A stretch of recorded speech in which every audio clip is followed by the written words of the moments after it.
Hello म विनिता आज चाहिँ म एकदमै क्रिटिकल टपिकको बारेमा डिस्कस गर्न चाहदैछु हैन। यो टपिक चाहिँ क्यास साइकल डेज हो हैन। यो चाहिँ स्पेशली एज अ ट्रेडिङ कम्पनीको लागि यति इम्पोर्टेन्ट छ कि म एक्सप्लेनै गर्न सक्दिनँ। Without maintaining this cash cycle एउटा बेस्ट लेभलमा त्यो कम्पनीलाई अपरेट गर्नको लागि एकदमै गाह्रो पर्न जान्छ हैन।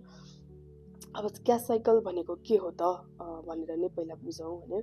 क्यास साइकल भनेको हजुरले कुनै सामान किनेको पोइन्ट र पोइन्टदेखि बेचेर कलेक्ट गर्ने पोइन्टसम्मको जुन एउटा होल पिरियड छ नि त्यसलाई नै हामी क्यास साइकल भन्छौँ। फेरि पनि म एकचोटि एक्सप्लेन गर्न चाहेँ हैन। हजुरले सप्लायरबाट सामान किनेको पोइन्टदेखि कस्टमरलाई सामान बेचिसकेर पैसा उठाउने पोइन्टसम्म जबसम्म हजुरको कम्पनीमा पैसा आउँदैन त्यो पोइन्टसम्म चाहिँ हामीलाई कति दिन लाग्यो त भनेर हामीले क्यास साइकलको थ्रु हेर्ने गर्दछौँ होइन। अब मेन कम्प्लेक्सिटिज नै यहीँनिर गएर हुन्छ ट्रेडिङ कम्पनीजहरूको लागि होइन। सामान त ल्याइन्छ, बेचिन्छ, प्रफिट अर्न गरिन्छ, सेल्स बढाइन्छ, तर कम्पनी अपरेट गर्न गाह्रोको गाह्रै।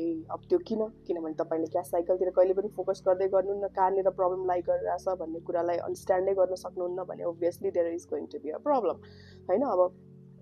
अब यो भनेको कसरी निकालिन्छ भन्ने कुरामै जाउँ पहिला होइन। क्यास साइकल डेज भनेको चाहिँ inventory plus receivable minus payable गर्दा जति डेज आउँछ नि इन डेज होइन त्यो नै हो क्यास साइकल डेज होइन। एउटा इक्जाम्पल को लागि चाहिँ म भनिहाल्छु।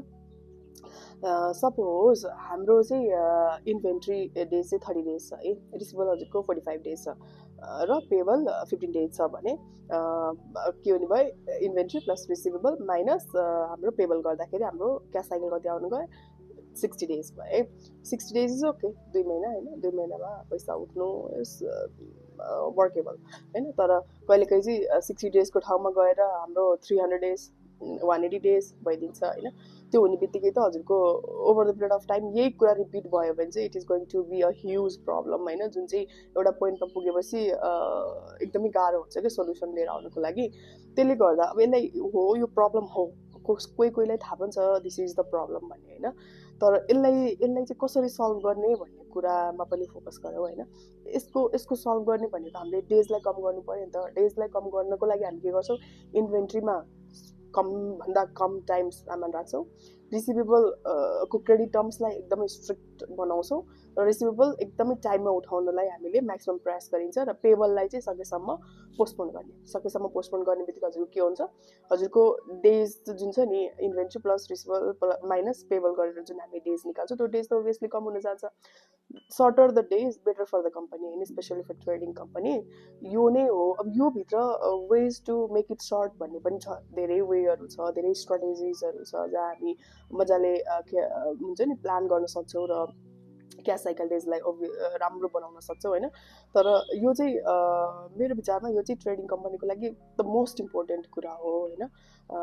हो इभन फर एभ्री कम्पनी तपाईँको क्यास साइकल राम्रो छैन भने त obviously you are going to have lots of problem होइन। त्यो हो। अब त्योभित्र पनि हामी त्यो सबै कुरा मिलाउनुको लागि कसरी चाहिँ वर्क गर्ने, के कस्तो टाइप अफ स्ट्राटेजिज हुन्छ भन्ने पनि छ होइन। त्यो सेपरेट भिडियोजमा डिस्कस गरौँला। फर नाउ यो नै थियो एउटा क्यास साइकल जुन चाहिँ एकदमै इम्पोर्टेन्ट छ फर एभ्रिबडिज नलेज होइन। लेट मी नो हजुरहरूलाई कस्तो लाग्यो। Thank you for watching.